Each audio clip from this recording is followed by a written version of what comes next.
안녕하세요. 저는 60대 중반의 여성입니다. 이 나이까지 살다 보니 정말 한 치 앞도 알 수 없는 게 우리네 인생이라는 말이 이해가 되더군요. 특히 사람의 인연은 다 정해져 있나 싶을 정도로 저는 신기한 경험을 했습니다. 처음부터 무언가를 바라고 했던 일이 아니었기 때문에 20년 전 잠깐 만났던 아이와 다시 만나게 될 줄은 상상도 못했습니다. 그 아이 덕에 제가 힘든 상황이 단번에 해결될 수 있었기에 이렇게 사연을 보내게 되었습니다. 그 이야기를 하려면 제가 남편을 만나 결혼한 시점으로 거슬러 올라가야 합니다. 남편은 저와 동갑내기 친구였습니다. 같은 회사에서 만나서 사귀고 결혼도 하게 되었죠. 저는 서울에서 태어나 쭉 서울에서 살았고 남편은 지방이 고향인 사람이었어요. 그런데 남편이 서울에서 취업을 하게 되면서 저희 둘이 이렇게 만나게 된 거였습니다. 사내 연애를 하면서 처음에는 직원들 모르게 만났습니다. 남편은 다른 직원들이 알까봐 지나가면서 몰래 제 책상 위에 쪽지를 두고 가기도 했는데 근무 중에 핸드폰을 자주 하거나 자리를 비우면 눈치가 보였기 때문입니다. 그래도 2년간 티 안 나게 저희는 서로 잘 만났고 양가에서 결혼 얘기가 오가게 되었습니다. 남편은 시댁에서 제일 막내로 시부모님이 나이가 많으셨습니다. 그래서 둘만 좋다면 알아서 잘 살라고 하시고는 저에 대해서 이렇다 저렇다 말씀이 없으셨어요. 그저 착하고 예쁘다는 좋은 말씀만 하셨죠. 보다시피 서울에서 멀기도 하고 너희 일하느라 바쁠 텐데 결혼하면 자주 안 와도 돼. 우리 신경 쓰지 말고 너희끼리 잘 살라는 말이야. 그래도 자주 올게요. 말이라도 고맙다. 아버님은 약간 무서워 보였는데 저한테는 한없이 다정한 그런 분이셨습니다. 저희 집에서도 반대 없이 남편과 저의 결혼을 허락해 주셨는데 남편이 워낙에 젠틀하고 착해서 사실 반대할 이유도 없었습니다. 그렇게 저희는 정말 평범하게 가정을 꾸렸습니다. 양가에서 도움 없이 식을 올렸는데 둘이 가진 돈도 그렇게 많지 않아 처음에는 월세로 신혼을 시작했습니다. 그래도 너무 행복했어요. 어디서 사는지가 중요한 게 아니라 누구와 사는지가 정말 중요하더라고요. 여보, 얼른 나가자. 어딜 가? 오늘 불꽃 축제 하잖아. 일찍 가서 자리 잡아야지. 사람 많아서 복잡할 텐데. 에이, 남들도 다 그런 거 알고 나오는 거야. 그것도 추억이지. 힘은 들었어도 남편과 뭐든 함께 하다 보니 좋았습니다. 그리고 결혼한 지 1년 만에 저는 아이가 생겼습니다. 아들이었는데 너무 예뻤어요. 태민아, 늦겠어. 얼른 일어나. 엄마, 조금만, 5분만, 아니 10분만. 왜 이렇게 아침잠이 많아? 당신 닮은 것 같은데? 자기도 참. 아들, 일어나야지. 당신 늦겠어. 얼른 가. 오늘도 화이팅해. 어? 저는 아이가 생기고 2년 정도 계속 회사를 다니다가 육아를 위해 퇴사를 했습니다. 시댁은 멀어서 아이를 봐주실 수 없었고 친정엄마도 몸이 안 좋으셔서 애를 봐달라는 말을 할 수 없었습니다. 어린애를 원에 맡기고 회사를 다녀보기도 했는데 퇴근하고 가보면 아이 혼자 원에 남아있는 그 모습이 너무 짠해서 결국 퇴사를 했습니다. 외벌이로 아이를 키우며 산다는 게 쉬운 일은 아니었습니다. 남편의 연봉이 높은 것도 아니었거든요. 그래서 저는 아이가 좀 더 크고 학교에 들어가면 일자리를 알아봐야지 생각했는데 크면 클수록 제 손이 더 많이 갔습니다. 학교에 입학하고 집에 오는 시간도 빨랐고요. 자기야, 내가 어떻게든 열심히 벌게. 나 솔직히 어렸을 때 학교 갔다가 집에 왔는데 엄마 아빠 다 일하시느라 텅 빈 집에 들어가는 그때가 아직도 생각나거든. 그게 참 싫었어. 당신까지 일하면 우리가 넉넉하게 살 수는 있겠지만 태민이가 나처럼 그런 안 좋은 기억을 가지고 살게 하고 싶지는 않아. 남편은 직장 생활을 그만두고 주부로 사는 저에게 항상 미안하다는 말을 했습니다. 저도 지금쯤 회사에서 승진도 하고 커리어 쌓고 연봉도 많이 올랐을 텐데 가족을 위해 포기하고 살게 해서 그게 참 미안하다고 하더라고요. 그렇게 저희는 서로를 존중하며 살았습니다.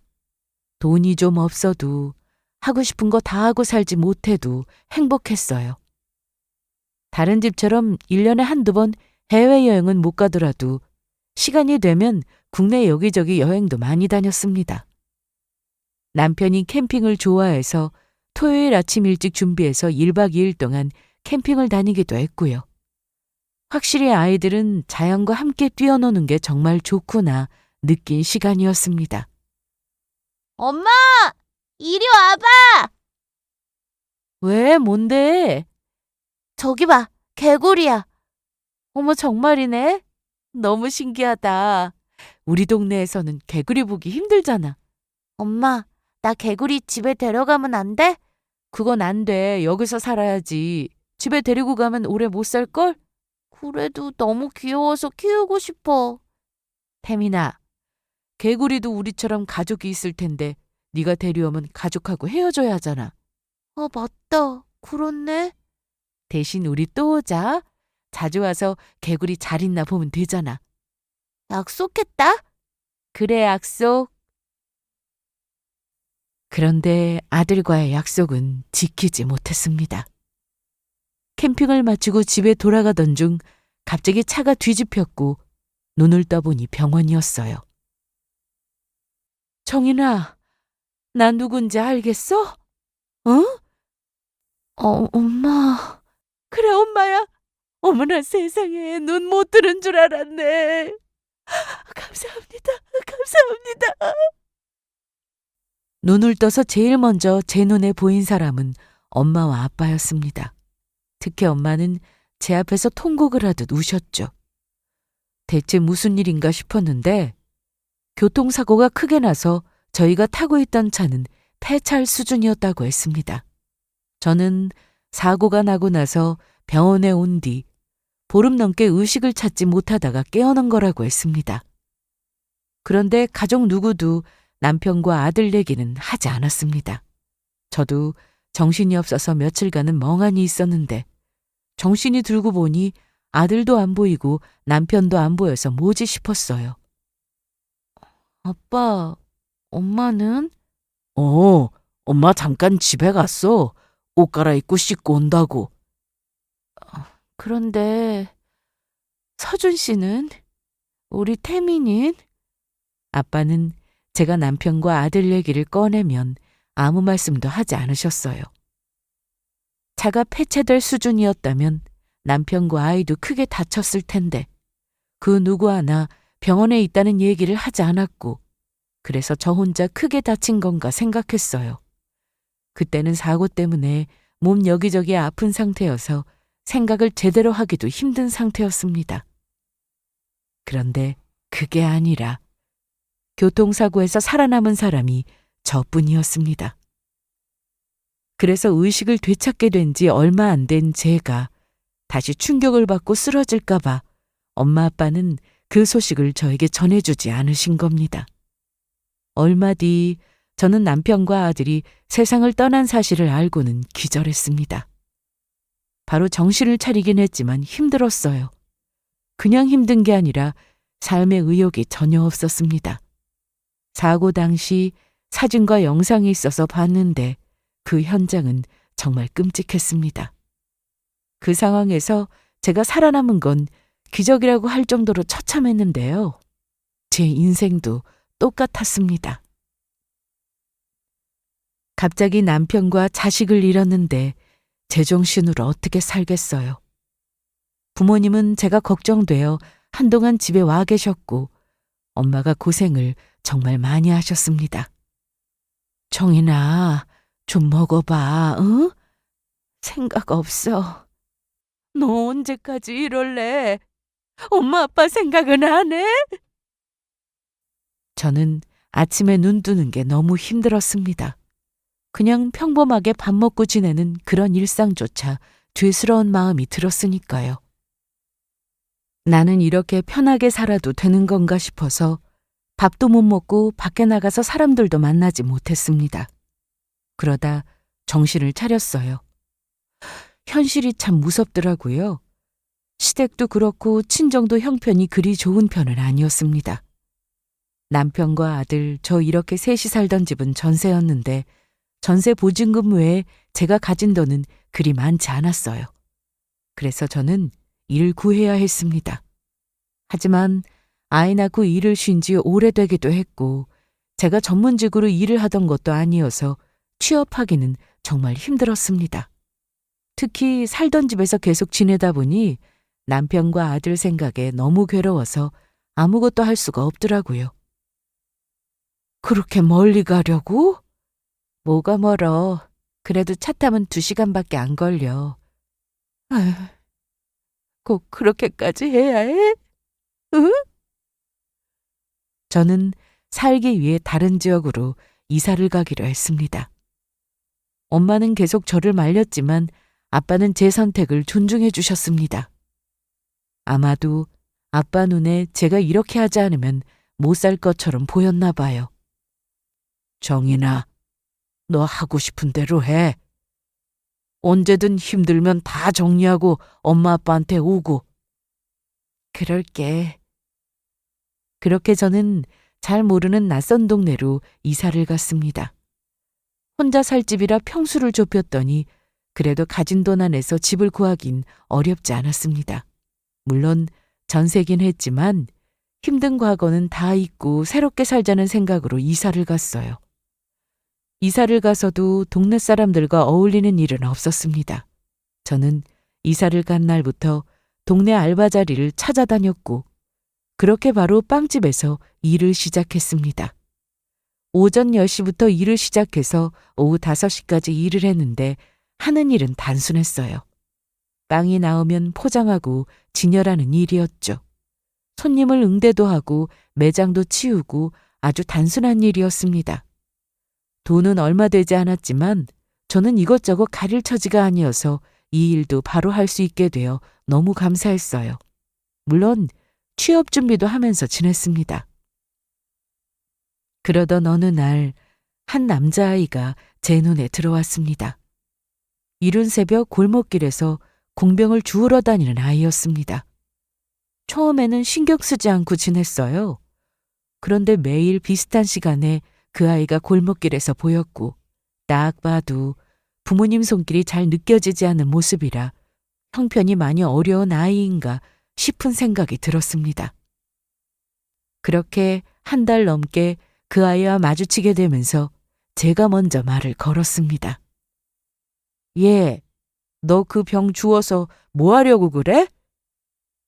초록병이랑 갈색병 필요해서요. 그래? 그런데 그 병 주워서 뭐 하려고? 할머니 약 사야 해서요. 약 사는데 돈 필요하니까 주는 거예요. 아이는 10살이라고 했습니다. 제 아들이 살아있었다면 딱 이 나이가 됐을 텐데 싶어서 더 눈길이 갔던 것 같습니다. 제 아들은 아침잠이 많아 밥도 안 먹고 잠을 자겠다던 아이였는데 이 아이는 아침도 못 먹고 잠도 못 자고 학교 가기 전에 이렇게 공병을 줍고 다녔으니 더 짠한 마음이 들었습니다. 학교가 끝나고 나면 이미 골목길에 박스며 병이며 다른 사람이 다 주워가서 없다며 일부러 이 시간대를 선택한 거라고 했습니다. 그날 이후로 그 아이를 계속 마주쳤는데 볼 때마다 마음이 아파서 처음에는 우유를 사서 건네주기도 했습니다. 이거 먹어. 너 밥도 안 먹었지? 모르는 사람이 주는 건 먹지 말라고 했어요. 똘똘하네? 그래서 저는 오며 가며 아이와 인사 정도만 하고 지냈고 이후 친해진 다음부터는 제가 주는 우유나 빵을 받아서 먹기도 했습니다. 이건 할머니 갖다 드려. 고맙습니다. 그러던 어느 날 매일 마주치는 시간에 그 아이를 만났는데 아줌마, 도와주세요. 할머니가 많이 아파요. 뭐?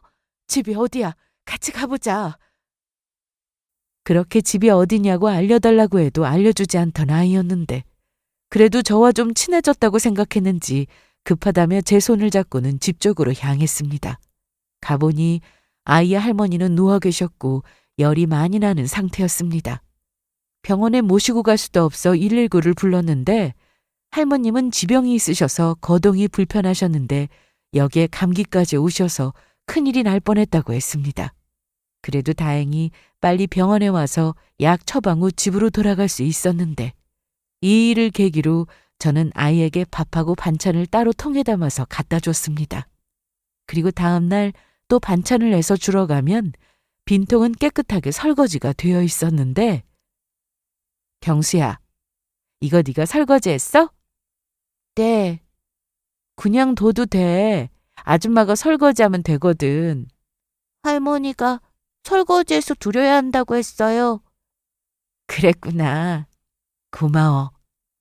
저는 이런 식으로 밥이며 국이며 또 반찬이며 해서 아이를 챙겼습니다.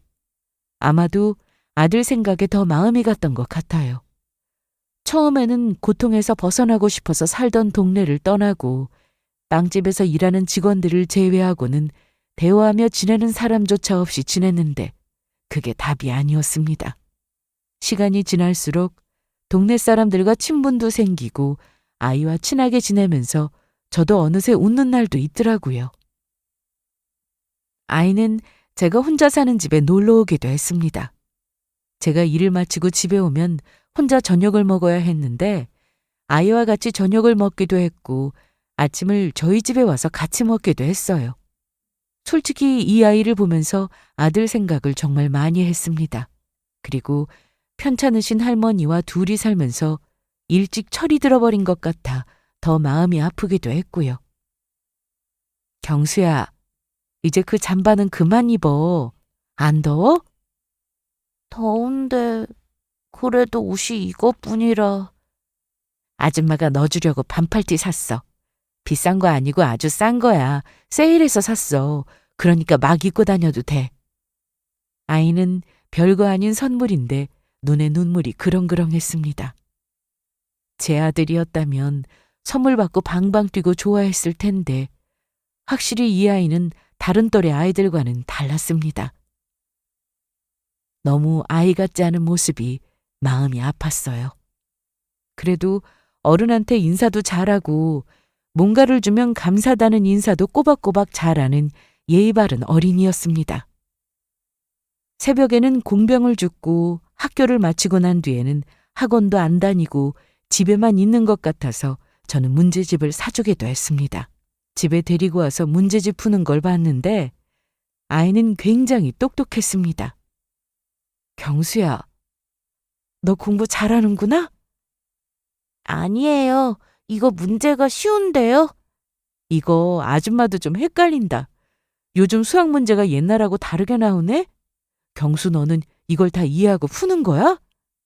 네, 집안 형편이 좋았더라면 아이가 편하게 공부하며 친구들과 뛰어놀고 그렇게 살았을 텐데 하는 생각에 안타까운 마음이 들었습니다.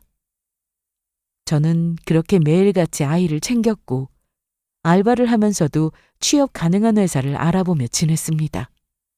아이와 저는 부쩍 친해져서 새벽에 아이가 저를 보면 먼저 인사를 해주었습니다. 아줌마! 경수야, 오늘은 어제보다 일찍 나왔네?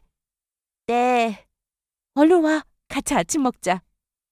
저는 아이와 함께 아침을 먹는 날이 많았습니다. 그리고 할머니 식사도 잘 챙겨드렸고요. 그런데 매일같이 새벽에 보이던 아이가 보이지 않았습니다. 저도 회사에 면접을 보러 다니느라 바빠서 이러다 또 새벽에 나오겠지 생각했는데 며칠 동안 아이가 안 보이니 기분이 좀 이상하더라고요.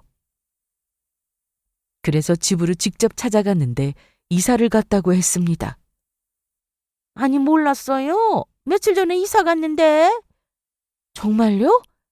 애엄마가 데리러 왔더라고. 그래서 애할머니랑 다 같이 이사 갔는데 인사 못한 모양이네? 아, 네. 아이가 엄마와 같이 살게 된 거니 정말 잘된 일이었습니다. 하지만 한편으로는 기분이 좀 이상했어요. 제가 정말 아들처럼 생각하고 지냈나 보다 싶었죠. 그래도 2년간 그렇게 꼬박 아침을 차려주고 인사하고 지냈는데 다시 못 본다고 생각하니 마음이 좋지 않았습니다.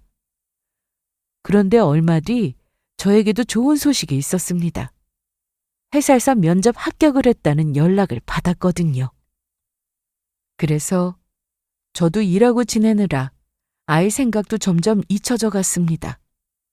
회사에서 하는 일은 어려운 건 아니었습니다.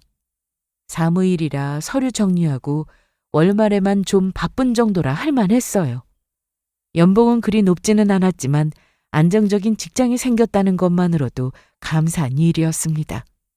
그렇게 저는 월급을 받기 시작하면서 적금도 들었고 언제까지 전세로 이사를 다니며 살 수는 없어서 내 집 마련의 꿈을 키우며 열심히 돈을 모았습니다. 그리고 친정에도 전보다 자주 갔습니다. 정인이 왔어? 그동안 연락도 통 없고 어떻게 지냈어? 그냥 바쁘게 지냈어. 우리 딸 얼굴 좀 보자. 전보다 좋아졌는데? 그 동네는 어때? 살만해? 동네 사람들도 좋고 살기 괜찮아. 그래, 잘 왔다. 온 김에 오래 있다가 가. 안 돼. 월요일에는 나도 출근해야지. 맞다. 회사 다닌다고 했지? 월급은 많지는 않은데 그래도 매달 월급도 나오고 하니까 알바하는 것보단 나아. 역시 친정에 가서 부모님을 보니 마음이 편하고 좋았습니다. 그런데 거실 테이블에 항상 있던 가족 사진이 없더라고요. 일부러 저 때문에 치워놓으신 것 같았습니다. 엄마, 그런데 여기 있던 사진은 안 보이네? 그게... 나 이제 괜찮은데 꺼내도 돼. 정말 좋아진 거야? 일부러 사진도 다 여기에 두고 가서 온 김에 가져갈 생각이었는데 어디 있어? 얼른 꺼내봐. 거기 서랍 열어봐. 가족 사진에는 친정 부모님과 언니네 가족 그리고 저와 남편, 아들까지 다 함께 나와 있었습니다. 그래서 엄마가 제가 온다는 연락을 받고는 급히 치워놓으셨더라고요. 엄마, 나 이제 정말 괜찮으니까 나 올 때마다 사진 치우고 그러지 마. 그래, 알았어. 다행이네. 많이 좋아져서. 그렇게 저는 주말 내내 친정에서 편하게 지냈습니다. 그런데 시간이 참 빠르더라고요. 특히 주말은 평일보다 더 쏜살같이 지나가는 것 같았습니다. 엄마, 그럼 가볼게. 아빠 또 올게. 정인아, 잠깐만. 아빠가 하실 말씀 있으시대. 그런데 아빠가 저에게 통장 하나를 주셨습니다. 이게 뭐야? 무슨 통장이야? 엄마랑 아빠가 조금씩 모은 건데 큰 돈은 아니야. 아니야. 이거 엄마 아빠 가지고 있다가 노후자금 해야지. 그 돈은 따로 있어. 가지고 있다가 필요한 것에 써. 정인이 너도 집 사야지. 계속 전세로 살 수는 없잖아. 열심히 돈 모으고 있어. 월급 받아서 쓸 돈도 있고. 누가 그걸 몰라? 정연이한테도 똑같이 해준 돈이니까 받아. 자식이 둘인데 돈을 줘도 똑같이 주는 게 맞지. 정말 얼마 안 되니까 액수 보고 너무 서운해는 말고. 안 받는다고 해도 어떻게든 주실 분들이라 받았습니다. 그리고 저는 다시 집으로 돌아와 회사 다니고 공부도 하고 돈도 모으고 그렇게 지냈습니다. 다행히 좋은 집주인을 만나서 오랜 기간 동안 전세로 살 수 있어서 이사를 갈 걱정은 하지 않아도 되었습니다. 그런데 제가 나이가 좀 있었기 때문에 회사를 나오게 되었을 때 뭘 해야 하나 이런 걱정은 되더라고요. 그래서 제일 잘하고 또 오래 할 수 있는 일을 찾다 보니 공방 창업이었습니다. 제가 평소 뜨개질하는 것도 좋아했고 손으로 뭔가 만드는 걸 좋아했기에 이거다 싶었습니다. 회사처럼 정년이 정해져 있는 것도 아니고 건강이 허락하는 한 오래 할 수 있는 일이어서 회사를 다니며 창업에 대한 준비도 같이 하며 지냈습니다. 그렇게 살다 보니 하루하루 바빠서 잡생각도 없어지고 삶의 의욕도 생기더라고요. 그리고 저는 창업 준비가 어느 정도 되고 난 후 퇴사를 했습니다. 그간 열심히 돈도 모았고 친정에서 받은 돈도 있었고 동네에 아주 작게 공방을 차리기에는 금전적으로 충분히 여유가 있었습니다. 첫 시작도 나쁘지 않았어요. 물론 첫 술에 배부를 수 없듯이 손님이 많지는 않았습니다. 그래도 제 나름대로 홍보도 하고 제품을 만들어 홈페이지에 올려서 팔기도 했습니다. 소소하게 수익이 나기 시작했고 동네에 제 나이와 비슷한 분들이 오셔서 물건도 사가시고 같이 뜨개를 배우며 수다도 떨고 회사를 다닐 때보다 더 바쁘게 지냈습니다. 공방에는 평소 친하게 지내던 분들이 많이 방문하셨는데 그중 부동산 중개사도 있었습니다. 자기는 이거에서 한 달에 얼마 벌어? 그냥 먹고 살 정도는 되네요. 그래. 그런데 이렇게 작은 평수에서 돈 번다는 게 신기하네. 그렇죠. 회사에서 월급 받는 것도 좋은데 매일 하니까 마음은 편해요. 그런데 이렇게 자리 오래 비워도 되는 거예요? 그 사이에 손님이라도 오면 어쩌려고요? 우리 남편 있잖아. 급하면 전화할 테고. 부동산은 요즘 어때요? 예전 같지는 않아. 전에는 그래도 집 보러 오는 사람들도 많았는데 요즘은 집값도 많이 오르고 해서 그런가 통 없네. 어머, 손님을 많이 오네. 아, 3시부터 수업이 있거든요. 알았어. 나도 이제 가봐야지. 수고해. 네.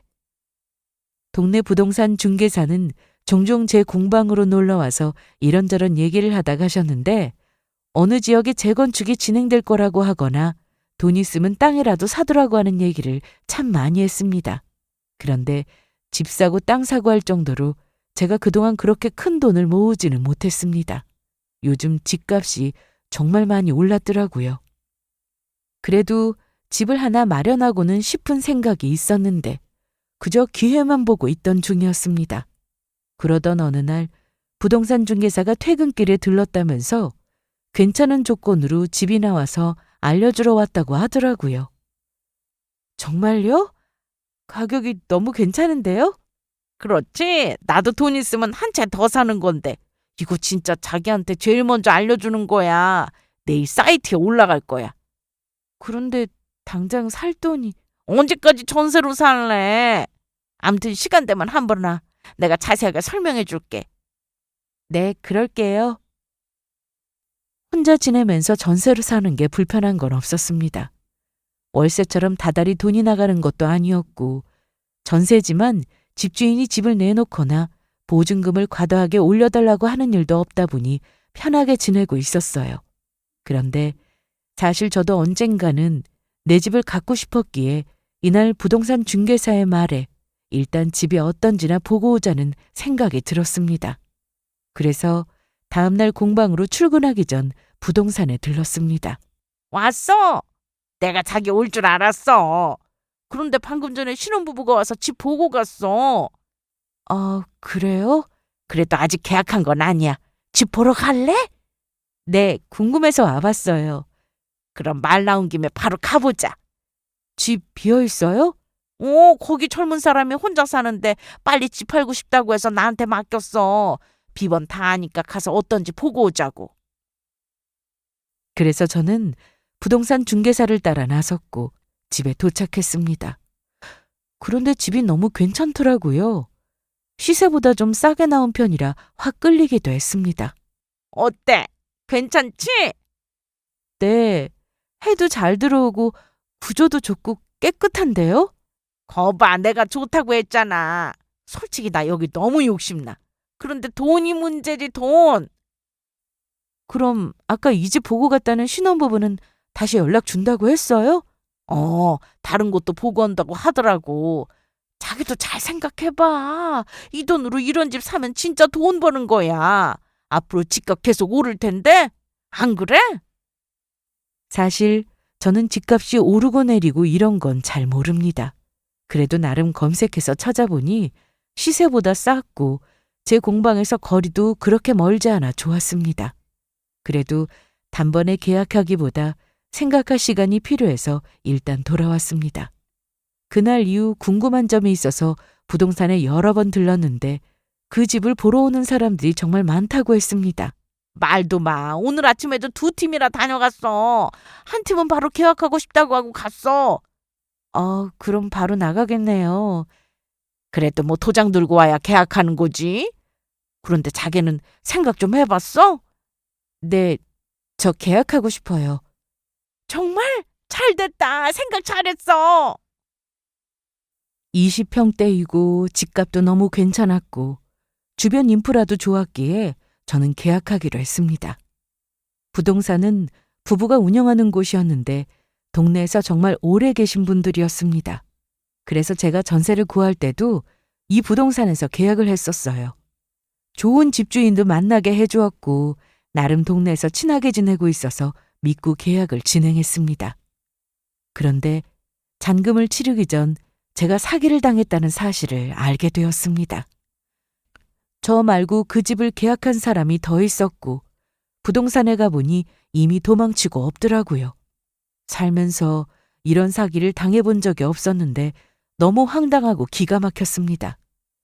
특히 제가 젊은 나이도 아닌데 부동산 사기를 당했으니 여러 번 확인하지 않은 제 잘못도 있다는 생각에 자책도 많이 했습니다. 다중매매 계약이라고 해서 집은 하나인데 주인이 여러 명이 되어버린 상황이었습니다.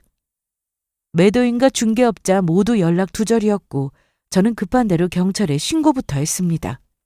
이미 저 말고 다른 피해자들도 신고를 했다고 하더라고요. 그런데 담당 경찰의 반응이 저를 더 화나게 했습니다. 또 피해자가 있네. 서류 확인 제대로 안 하셨어요? 서류를 다 위조한 걸 제가 어떻게 하나요? 일단 이거 쓰세요. 그런데 저희가 이걸 다 해결해 드릴 수는 없어요. 암튼 그렇게 하시고 일단 돌아가 계세요. 연락 드리겠습니다. 정말 막막했습니다. 보낸 돈이 결코 적은 돈이 아니었거든요.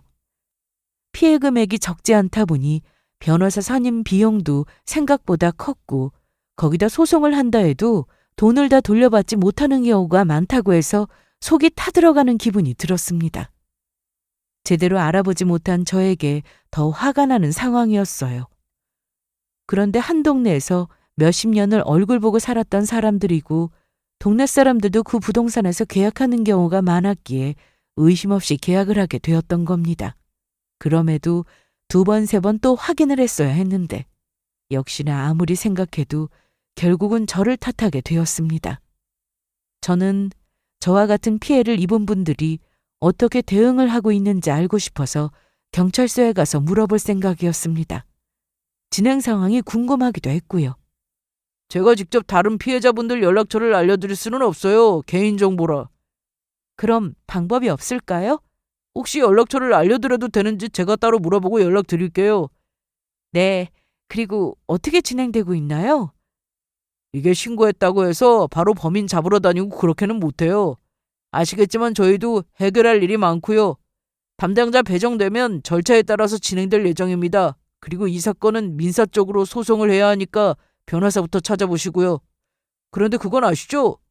네? 민사소송 그게 상당히 피곤한 일이에요. 시간도 오래 걸리고. 암튼 여유를 갖고 기다려주세요. 죄송합니다. 이해는 했지만 너무 답답했습니다.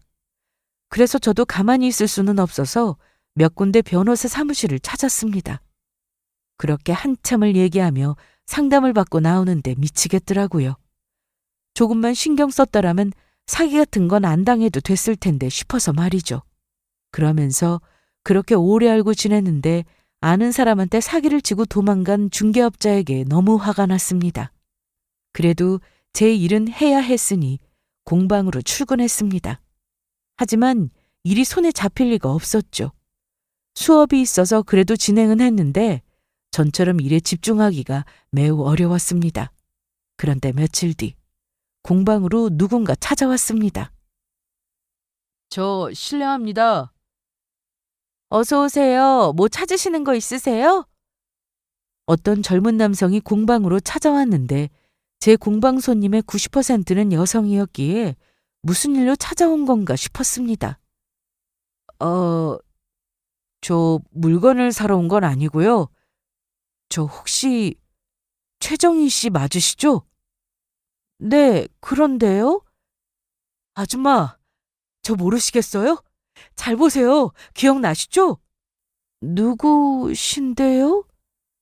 저 경수예요. 한경수요. 네? 어머, 경수? 네, 경수요. 어머나 세상에. 정말 경수 맞아? 그러고 보니 얼굴이 그대로 있네. 나 여기 있는 건 어떻게 알고 왔어? 아니, 그때 그렇게 말없이 떠나서 어떻게 지내나 궁금했는데 이렇게 잘 큰 거야? 이날 저는 성인이 되어 나타난 그 아이를 보며 눈물을 흘렸습니다. 너무 반가워서요. 일단 앉아.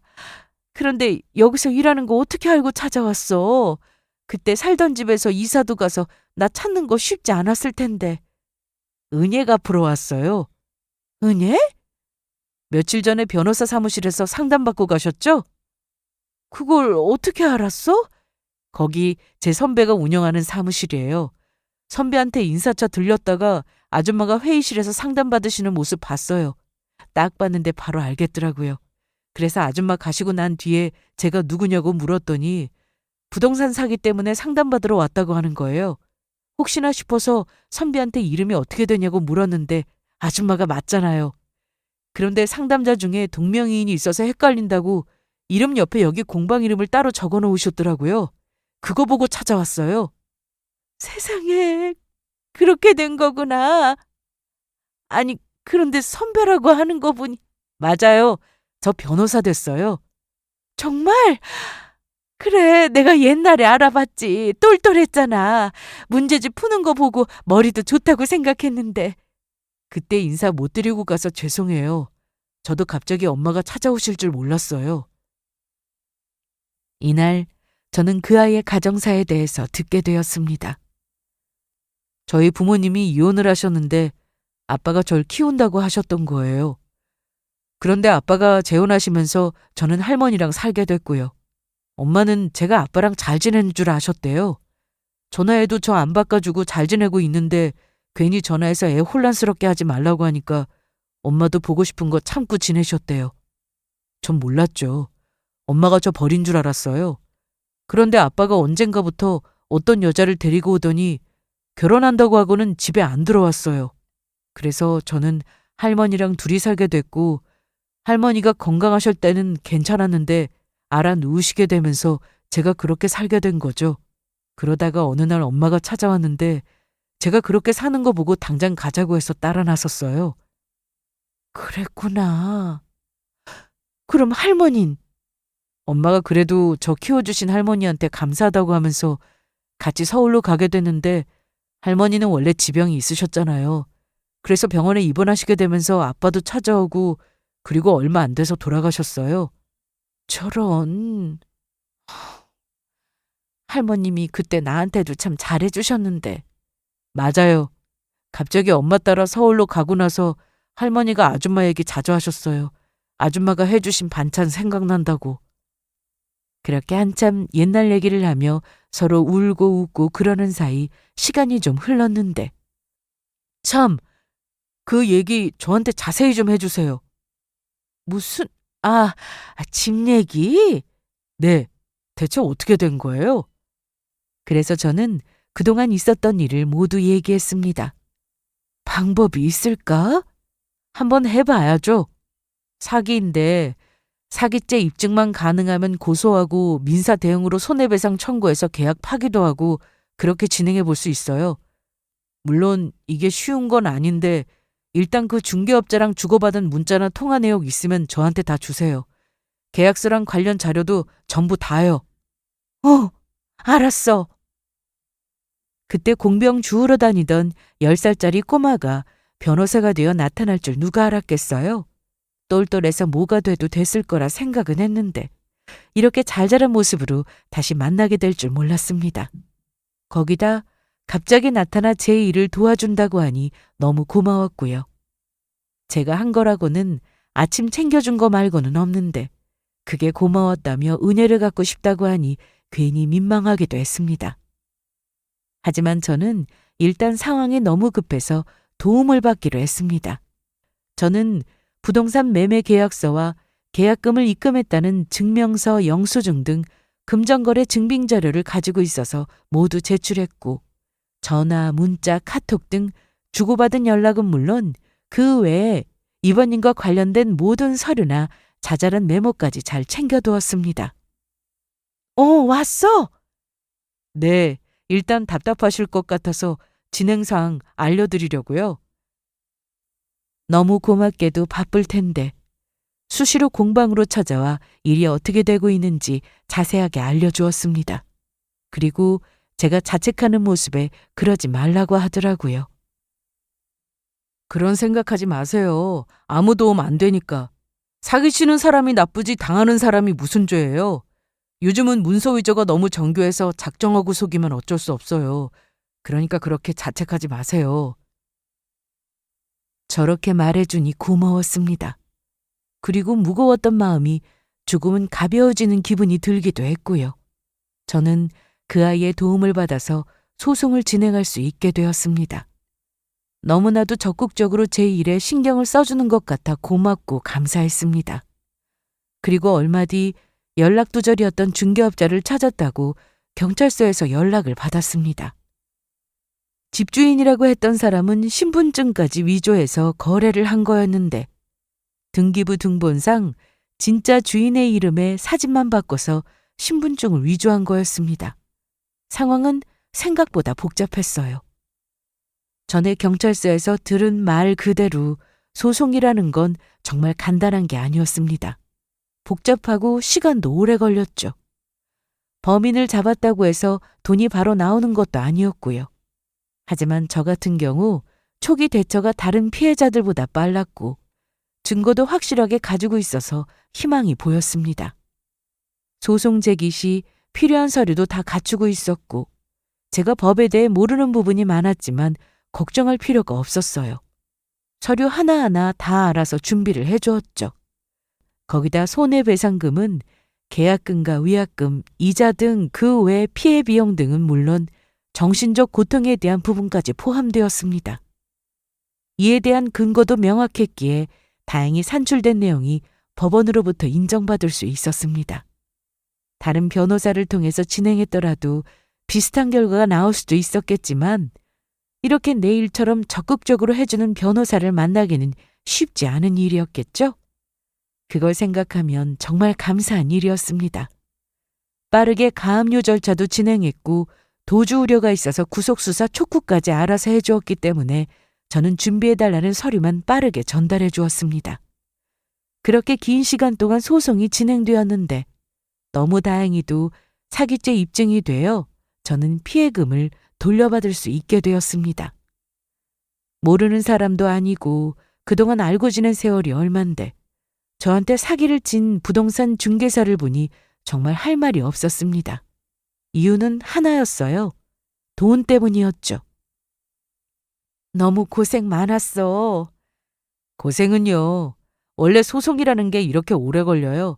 그래도 길면 2년까지도 가는데 이 정도에서 마무리되어서 다행이죠. 고마워 정말. 이거 받아. 아줌마, 제가 전에 그랬잖아요. 은혜 갚으러 왔다고. 은혜는 무슨 은혜? 내가 뭘 했다고 은혜라고 해. 제가 공병 주우러 다닐 때 학교에서 소문나서 친구들이 저랑 어울리지도 않았어요. 옷에서 냄새난다고 하고 집에 가면 할머니가 아파서 밥도 못 차려주고. 그런데 아줌마가 저 도와주셨잖아요. 아침에 따뜻한 밥도 해주시고 저희 할머니도 챙겨주셨고 옷도 사주시고 문제집도 사주시고 저한테 그런 관심 보여준 사람 없었어요. 아줌마 말고. 그래도 이번 일은 내가 그냥 넘어갈 수 없어. 변호사 수임료 알아보니까 이 정도 되더라. 그럼 제가 뭐하러 이 사건을 맡았겠어요. 저 마음 좀 편하게 해주세요. 네? 이번 일 너 혼자 한 거 아니라며? 선배들 도움을 받긴 했는데 그래도 제가 정말 열심히 한 거예요. 그러니까 이거 넣어두세요. 제가 어떻게든 돈을 주려고 해도 받지 않았습니다. 그럼 저 밥 해주세요. 아줌마가 해준 밥이 그렇게 그립더라고요. 너무 배고플 때 먹어서 그런지 그때 그 맛이 잊혀지지가 않아요. 저희 엄마도 음식 솜씨가 정말 좋으신 분인데 이상하게 그때 먹었던 반찬이 생각이 많이 났어요. 그게 뭐 어려워? 그럼 오늘 저녁 먹고 가. 내가 금방 해줄게. 오늘은 제가 바빠서 안 되고요. 시간 내서 다시 올게요. 그럴래? 정말 다시 올 거지? 당연하죠. 이렇게 아줌마 다시 만났는데 이제 자주 연락하고 지내요. 그날 이후 정말 저는 그 아이와 연락하고 지냈습니다. 답답했던 일이 해결되고 나니 저는 공방 일에 더 집중할 수 있었고 그 아이는 변호사로 잘 나갔습니다.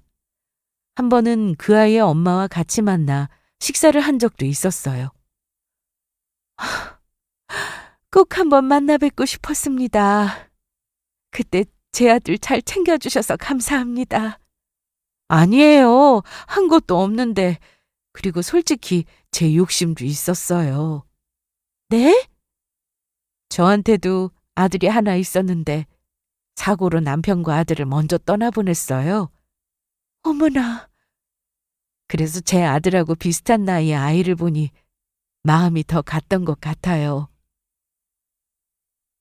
시간이 약이라고는 하지만 아무리 세월이 흘러도 자식 얘기가 나오니 눈물이 터져버렸습니다. 그래도 전처럼 막 고통스럽고 괴롭지는 않았습니다. 그날 이후 저는 경수와 종종 만나 식사도 하고 시간을 보냈습니다. 제 친아들은 아니었지만 저한테 아주 살갑게 자라니까 제가 용돈도 주게 되고 문자도 자주 보내게 되고 그렇더라고요. 그리고 경수의 어머니와도 자주 만나게 되었습니다. 제 지난 과거를 듣고 난 이후 같은 엄마로서 마음이 아프다며 가끔 차도 마시고 수다도 떨고 그렇게 편하게 지내자고 하시더라고요. 다행히 저와 나이도 비슷해서 제 공방에 자주 찾아와 함께 뜨개도 하며 그렇게 지내고 있습니다. 살면서 지인 중에 변호사가 있게 될 줄은 몰랐는데 그게 또 은근히 든든하더라고요. 모르는 게 있으면 물어보고 바로 알려주니까 너무 좋고요. 참, 저에게 사기를 친 그 사람들은 결국 징역형이 선고되었습니다. 그냥 돈만 가지고 튄 게 아니라 문서 위조까지 했으니 당연한 결과였습니다. 다시는 겪고 싶지 않은 일이었어요. 그래도 잘 해결돼서 얼마나 다행인지 모릅니다. 현재 저는 여전히 공방에서 열심히 일하고 있습니다. 그리고 그 아이와도 종종 만나고요. 남편과 제 아들이 그리운 건 여전합니다. 너무 보고 싶어요. 한때 사기를 당해서 너무 힘들었을 때 이렇게 살아서 뭐하나 싶은 생각에 순간 안 좋은 생각을 한 적도 있었습니다. 그런데 그 큰 사고 속에서 저 혼자 살게 된 이유도 있을 거라 싶더라고요. 그래서 남은 인생 정말 후회 없이 잘 살다가 나중에 남편과 아들을 만나야지 싶었습니다. 그래서 안 좋은 일도 잘 해결되었고 제가 하는 일도 술술 잘 풀리나 봅니다. 앞으로 살면서 또 무슨 일이 생길지 알 수 없지만 미리 걱정하지 않고 현재에 집중하며 잘 살아갈 생각입니다. 제 사연은 여기서 이만 마칠게요. 끝날 것 같지 않았던 고통도 시간이 지나면 정말 흐릿해지듯이 지금 너무 힘든 상황에 계시더라도 희망을 놓지 않으시길 바랍니다. 긴 이야기였지만 끝까지 들어주셔서 감사합니다.